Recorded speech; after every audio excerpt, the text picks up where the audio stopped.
There exists a single point on the human body that, according to a fragment of Egyptian wisdom, was once said to cure 100 ailments. The claim sounds extravagant, yet behind it lies a chain of insight that stretches from the temples of Thoth to the foundations of modern medicine. To understand it, we must travel back to a civilization that saw no boundary between spirit and science, where healing was regarded as the art of restoring order to the cosmos itself. In ancient Egypt, every ailment was considered a fracture in the harmony of Ma'at, the universal law of balance. Among the pantheon of gods, none embodied that principle more completely than Thoth, the ibis-headed master of calculation, writing, and sacred geometry. He was not merely a scribe of divine decrees. He was the engineer of equilibrium, the keeper of measures that bound heaven and earth.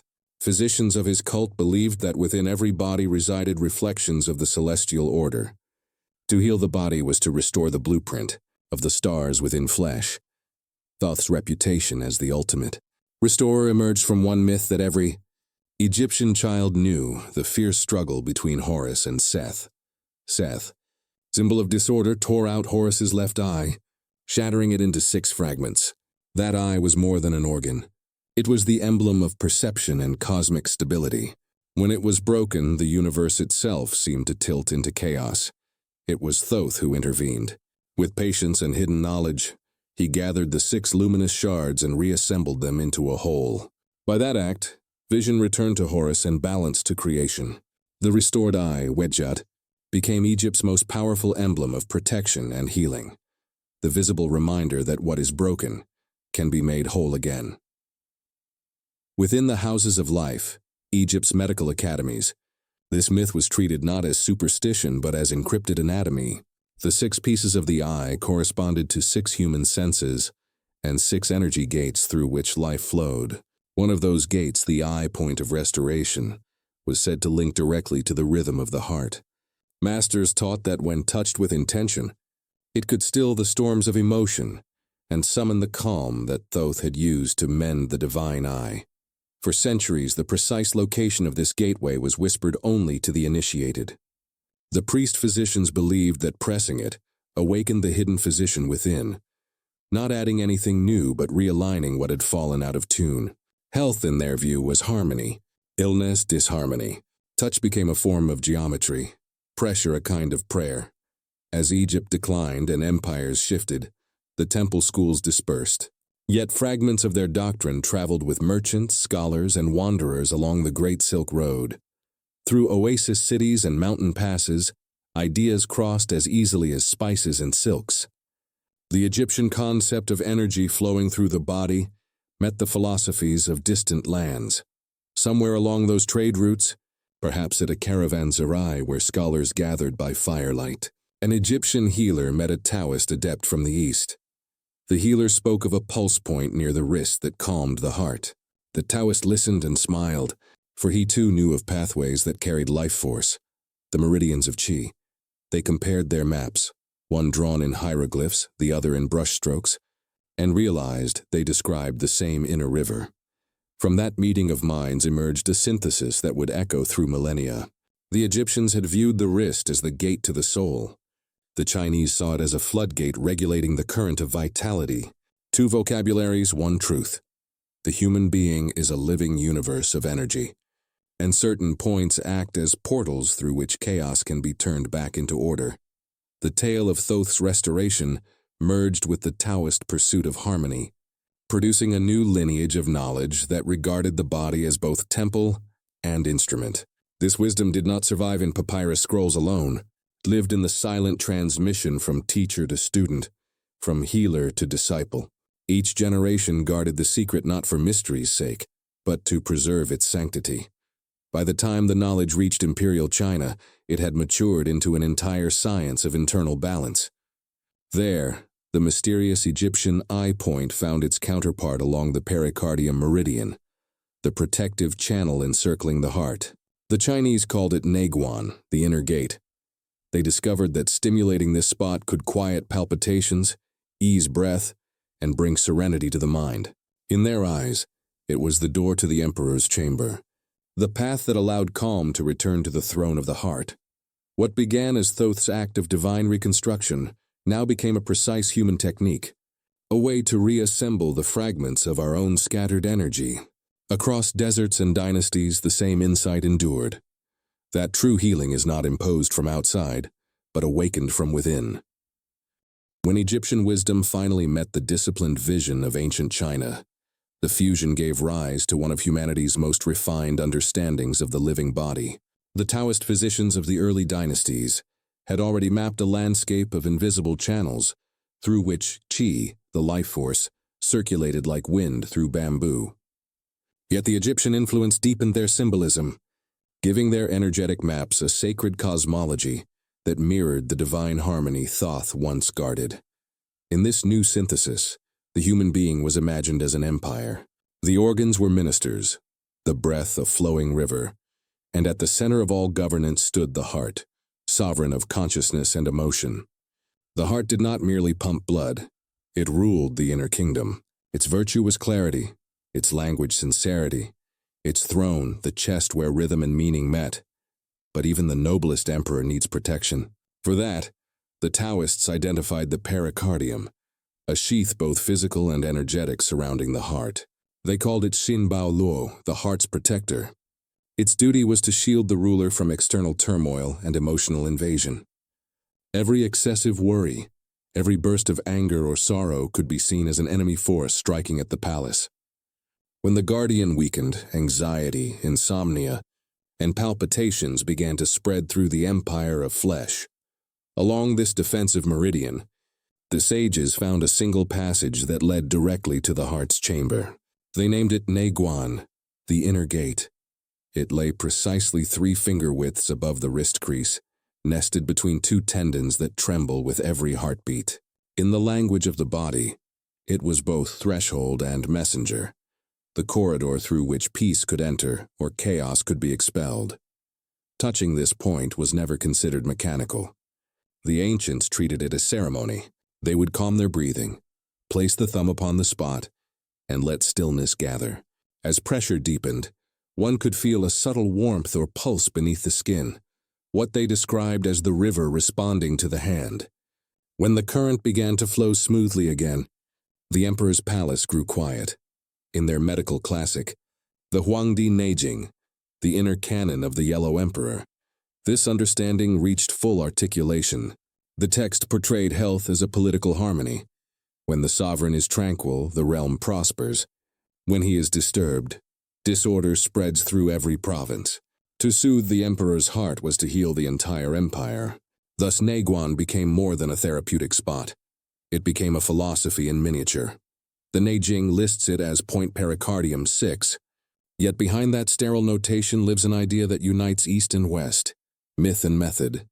By pressing this gate, one communicates directly with the protector of the heart, commanding the inner guards to close the gates of agitation and restore stillness to the throne. The result is immediate and comprehensive. Breathing slows, thoughts soften, the stomach eases, and a sense of coherence begins to spread through the body like dawn over a restless sea. For the Taoists, this was proof that spirit and matter are not separate realms. The same current that governs the cosmos pulses in the human wrist. To touch Neiguan is to converse with that current. They taught that constant activation of this point not only alleviates distress, but re-educates the nervous system, training it to return to balance without struggle. This was internal alchemy, transformation achieved not through substances, but through awareness and touch.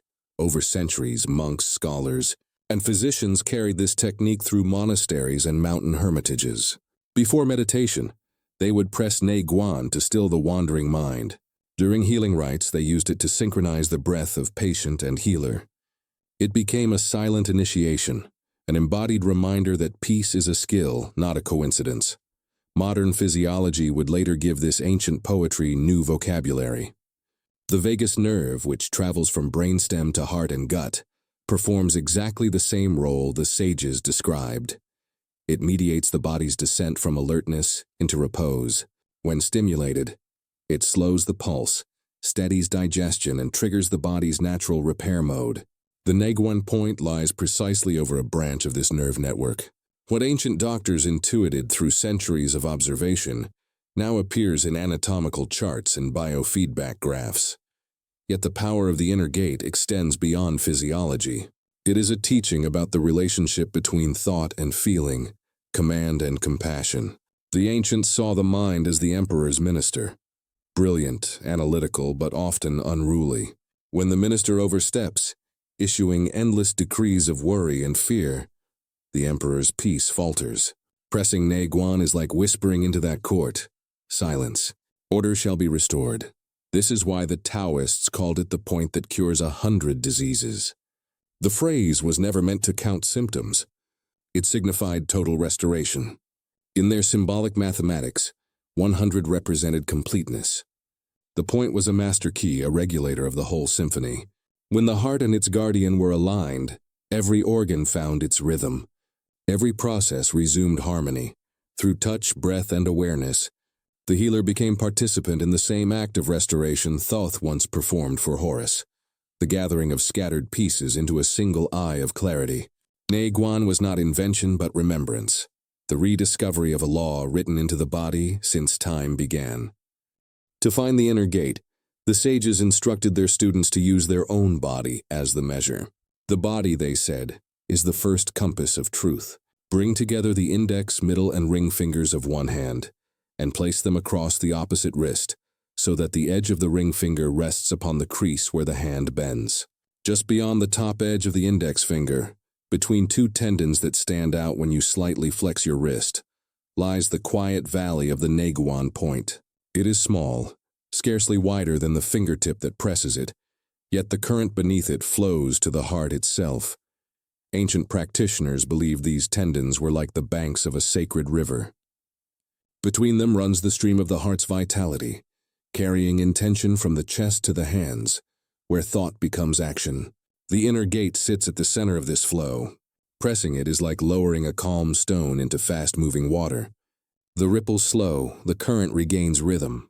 In this calm, the mind begins to clear. When a monk or physician touched the point, it was never casual. They treated it as dialogue rather than command. The thumb applied firm but gentle pressure, circling slowly while the breath followed a deliberate pattern. Inhale through the nose, hold for a heartbeat, exhale softly through the mouth. With every cycle, the body received two signals, one mechanical from the touch, one electrical from the breath. Together they instructed the heart to descend from its throne of tension. Some texts describe the inner gate as a door within the body's fortress.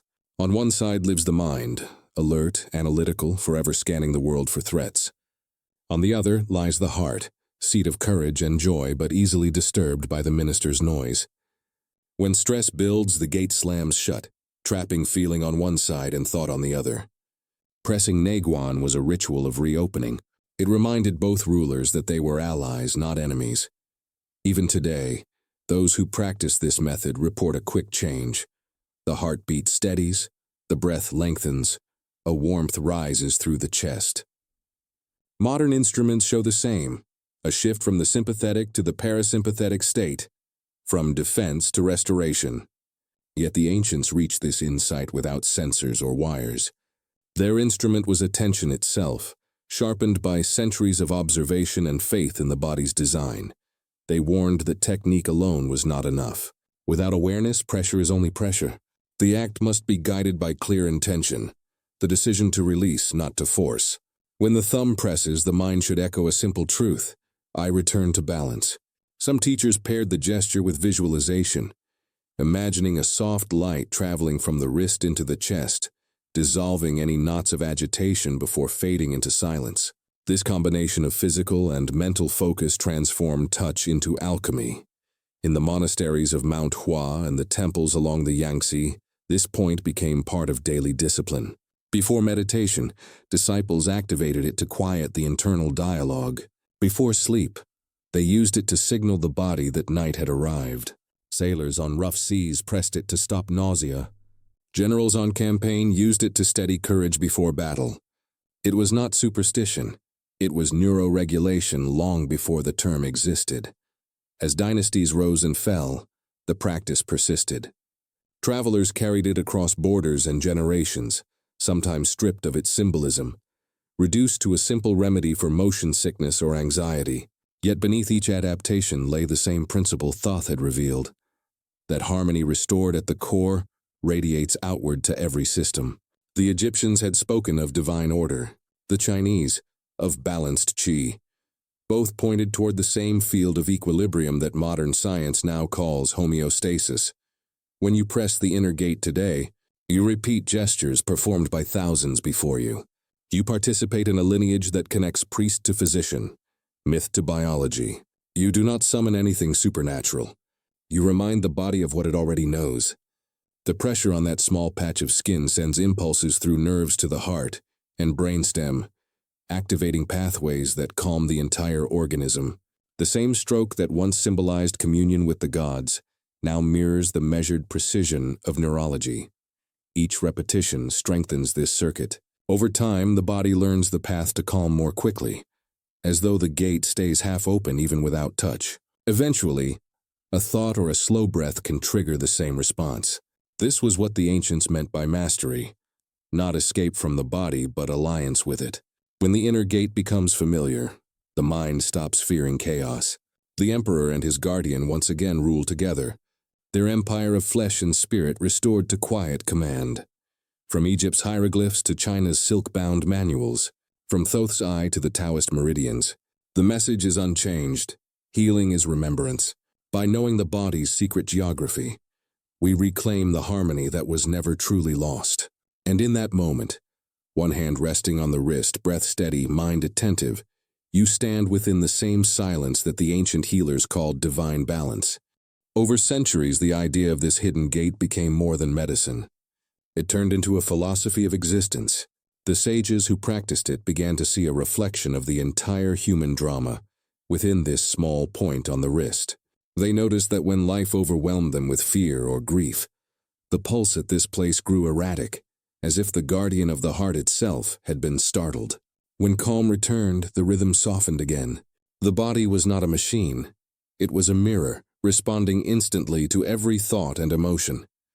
This was why the ancients treated healing as both spiritual and physical labor. They understood that an unsettled mind could disturb the pulse more than any poison. Pressing the inner gate, therefore, became a way to negotiate with the self. It was not an act of escape, but of confrontation. Each time the thumb met the skin, it reminded the practitioner to look inward, to witness what emotions stirred beneath the surface. By applying pressure and breath, they were not suppressing feeling but giving it passage, allowing energy trapped in anxiety to dissolve into movement again. To the Egyptians, this was the recreation of order. To the Taoists, the return of flow. Both meant the same thing, alignment with the natural rhythm that sustains life. In monastic records, there are accounts of adepts who used the point before long hours of meditation. They wrote that the mind would fall silent faster, as if the noise of the world faded into the background. When used before prayer or ritual, it steadied the hands of priests, helping them channel devotion without trembling. When applied to the sick, it reduced feverish restlessness and brought sleep. These descriptions seem mystical, until one realizes how clearly they match modern findings on the parasympathetic nervous system. What they called spirit, we now call neurochemistry. What they named qi, we describe as bioelectric impulse. The language differs. The observation remains identical. Travelers along the Silk Road carried these teachings further east and west, and with each translation, a little of the myth changed, but not the essence. In Persia, physicians identified the same region as the calming pulse. In India, yogic healers noted it within the channel of Sushumna, connecting heart and hand through breath control. Everywhere the principle repeated, calm the pulse, calm the mind. The human species had collectively intuited one of its own design secrets. When Chinese doctors later compiled the Huangdi Neijing, they gave Neiguan formal status as point PC6, belonging to the pericardium meridian. Yet the description remained profoundly poetic. It said that this gate opens the chest and clears the spirit. In those few words, 2 millennia of Egyptian and Taoist philosophy condensed. The chest symbolized emotion, the spirit clarity. Open one, you free the other. Modern practitioners of acupuncture and acupressure still treat this spot for ailments of both heart and mind. nausea, anxiety, insomnia, irregular heartbeat, fear. They may not invoke Thoth or the Tao, but they continue the same lineage of balance. Scientific studies now confirm what tradition always hinted. Stimulating this area influences the vagus nerve, a highway connecting brain and organs, which modulates heart rate, digestion, and emotional regulation. When the vagus activates, cortisol levels drop, muscles release, breathing becomes rhythmic. Patients experience what the ancients called return of serenity. It is measurable, repeatable, and immediate. The gap between myth and laboratory narrows until it disappears. The mystery becomes method, and the method reveals that the mystery was observation all along. Yet the depth of the practice lies not in the data, but in what it teaches about human potential. To press this point is to acknowledge responsibility for one's internal state. It means accepting that peace is not delivered by circumstance, but cultivated from within. The Egyptians said that Thoth's magic worked through knowledge, not force. The Taoists echoed that wisdom. True power is alignment, not domination. Neiguan embodies that union, a gentle action with profound consequence.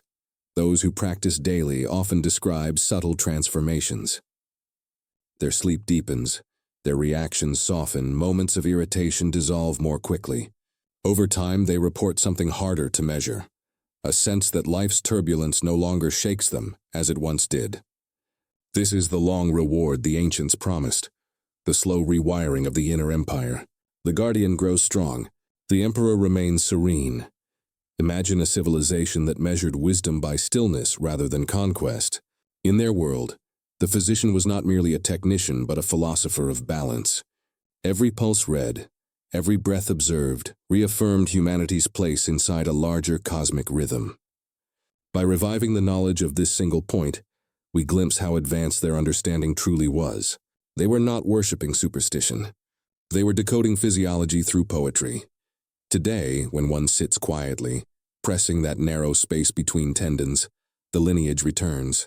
The thumb, the pulse, the breath, they connect modern minds to deserts and temples long vanished. Within that moment, the divide between science and spirit collapses. There is only awareness circulating, what the ancients called the eye of Horus restored, what the Taoists called the harmony of Qi. Modern medicine now calls the activation of the body's self-healing network. Different ages, same truth. Peace begins in the pulse. When practiced with consistency, this simple act of pressing the inner gate begins to reshape how one perceives the body. What was once a collection of organs becomes a system of communication, a living dialogue between thought and sensation. Each pulse felt beneath the thumb reminds us that consciousness is not confined to the brain. It echoes through tissue, rhythm, and breath. The sages described this as listening to the language of the emperor. The heart speaks softly, they said, and we have forgotten how to hear it. Neiguan was the training ground for remembrance. With time, practitioners noticed that the benefits went beyond calming nerves. Their digestion improved, headaches diminished, and fatigue lessened. These were not miracles. They were consequences of equilibrium. Stress is the great disruptor of the body's symphony. When the conductor, the heart-mind connection, regains its poise, every instrument resumes proper timing. This was why the ancients called it the point of 100 diseases. The number was symbolic, representing the totality of imbalance that can arise when harmony is lost. By restoring order at the command center, the system self-corrects. They observed that nearly every illness, whether of body, mood, or spirit, began with the same fracture, disconnection between what the mind demands and what the heart feels. The mind wants control. The heart seeks coherence. Neiguan reunites them. The Taoists said that pressing the point invites the guardian back to the gates, closing them gently against chaos. The Egyptians would have said it restores Ma'at, the universal order. Modern science might describe it as vagal regulation, the shift from stress response to repair. The meaning is identical, the return of balance. When one first uses this technique, the relief may seem small, a slower heartbeat, a loosened chest, a moment of quiet. But repetition carves new pathways. The nervous system learns that peace is possible. Over weeks, the reaction to external stress changes. Where anger or panic once surged, calm now rises naturally. The inner gate is not a button. It is training for mastery. The ancients viewed this discipline as the foundation of spiritual development. Only a tranquil heart could perceive truth. Only an ordered pulse could channel divine insight. The symbolism deepens when we remember its origin in Thoth's restoration of the eye. Just as he gathered the fragments of vision to rebuild harmony, each use of the inner gate gathers scattered attention into unity. The hand that presses the wrist mirrors the divine act, one part of us healing another. The same motion that once restored the cosmos now restores the self. To the Egyptians, this was participation in sacred order. To the Taoists, it was harmony with the Tao. Both traditions agreed that divinity expressed itself through balance, not power. The practice spread quietly through generations. Monks taught it to novices to manage fear. Healers passed it to travelers for motion sickness. Mothers used it to soothe children at night. Each touch carried centuries of accumulated insight. Even when stripped of its mythic language, the act retained power. It survived conquest, censorship, and the rise of modern medicine because it worked. People pressed that point and felt change. Some called it coincidence, others faith. The result was the same. Equilibrium returned.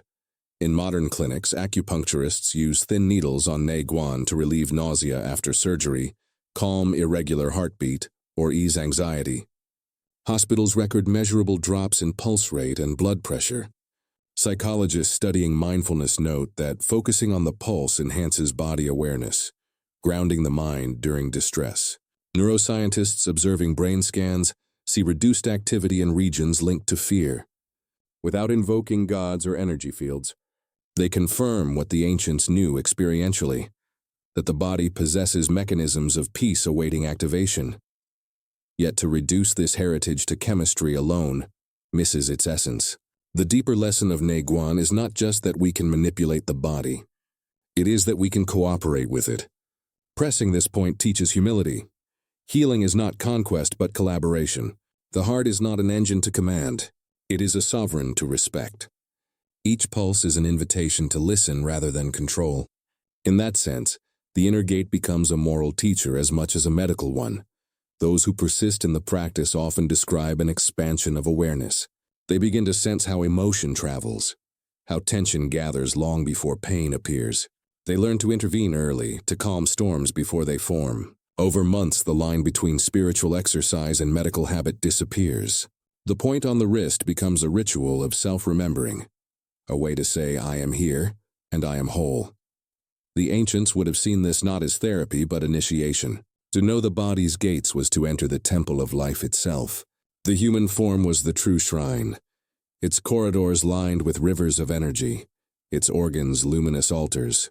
The pericardium was the chamber wall protecting the flame of consciousness. To open the inner gate with reverence was to walk again into that chamber, bow before the heart, and renew the covenant of harmony. In this quiet act, myth becomes anatomy, and anatomy becomes prayer. Through practice and repetition, the inner gate ceases to be a technique and becomes a doorway to perception itself. Those who have pressed this point long enough realize that the shift it brings is not only physiological, but existential. Beneath the slowing of the heart and the deepening of breath lies an awakening, the awareness that healing has never been something to acquire but something to remember. Thoth, who rebuilt the shattered eye, and the Taoist sages who traced the flow of qi, were pointing toward the same discovery, that life's equilibrium is a built-in design, lost only when we forget how to listen. As one's hand rests upon the wrist, the pulse begins to feel less like a beat and more like a conversation. Each throb under the skin speaks of vitality, movement, endurance. Reminds us that the body is a field of intelligence, adjusting and adapting moment by moment. The ancients described this as the voice of the heart. Modern science calls it biofeedback. The names differ. The message remains identical. Awareness influences function. The moment you observe with calm attention, the system organizes itself. Those who study the vagus nerve today measure changes in heart rate variability as evidence of resilience. High variability shows adaptability, the same quality that ancient physicians associated with flow of qi. When you press Neiguan, you subtly activate this circuit, signaling safety to the nervous system. Adrenaline subsides, digestion resumes, clarity returns. What priests once called the descent of peace can now be graphed as shifts in electrical rhythm. Myth and data overlap until they describe the same reality from two languages. This understanding closes the historical circle. The wisdom that began on the banks of the Nile, traveled along caravans to the Middle Kingdom, and entered the lexicon of modern physiology, has always been one continuous thread. Order emerging from attention. The story of the inner gate is not about geography or culture. It is about a universal mechanism woven into human design. Wherever people observed their own pulse, they found the same truth hiding in plain sight. For many, the first contact with this point is accidental. A friend mentions it. A healer demonstrates it. A traveler uses it to ease nausea on a long journey. Yet beneath the simplicity of the gesture lies a depth of meaning that can change a life. The more one uses it, the more one understands that the body is not an obstacle to spirituality, but its vehicle. Each breath, each pulse, each sensation is an opening. The gate on the wrist is a metaphor carved into flesh, reminding us that the path to serenity runs through the corridors of our own anatomy. Those who integrate the practice into daily life often describe gradual but profound transformation. At first they use it to calm anxiety before sleep, then to steady nerves during conflict, eventually to maintain an unbroken sense of balance throughout the day. The act becomes less about fixing and more about attuning. Just as musicians tune their instruments before playing, pressing the inner gate tunes the human system to the frequency of coherence. Over months, the emotional range widens, but reactivity shrinks. Compassion arises where defensiveness once lived. The body teaches the mind how to be silent. When viewed through this lens, the myth of Thoth no longer belongs to the past. Every time we restore inner order, we repeat his gesture, gathering scattered fragments of ourselves and shaping them into wholeness. The same sacred mathematics that rebuilt the Eye of Horus plays out in our nervous system. Each time coherence replaces chaos. Healing, then, is the modern expression of a cosmic law, balance restored through awareness. To press this point is to participate in a lineage that never sought worshippers, only witnesses. The priests of Thoth, the Taoist masters, and the physicians of every era wanted each individual to realize self-agency. They taught not obedience but observation. In their vision, divinity was not external but distributed within every heartbeat. The temples they built in stone were mirrors of the living temple we carry, the body itself, wired for equilibrium and renewal. As the thumb lifts from the wrist, what remains is not just relaxation but a subtle recognition. The keys to restoration have always been within reach. The so-called point that cures 100 diseases is simply a reminder of this fact. The number is symbolic, encompassing all disorders that arise when harmony is forgotten. The cure lies in remembering that the body, when respected, knows the way back. In that remembrance, the boundary between myth and science dissolves. The wisdom of Thoth flows into the precision of anatomy. The Taoist map of meridians merges with the modern diagram of nerves. The language of qi becomes the rhythm of the heartbeat. Thousands of years, countless interpretations, one truth. Peace is a function of alignment. To end this journey is to return where it began, to the pulse beneath your own skin. The same rhythm that echoed in the temples of Egypt and the monasteries of China beats within you now. Close your eyes, breathe slowly, and feel it. That is the river of life the ancients guarded so carefully. Touch it with awareness, and you step into their continuum, not as believer or skeptic, but as participant. The temple was never in the desert or the mountain. It has always been here, pulsing quietly at the gateway of your wrist, waiting for you to knock.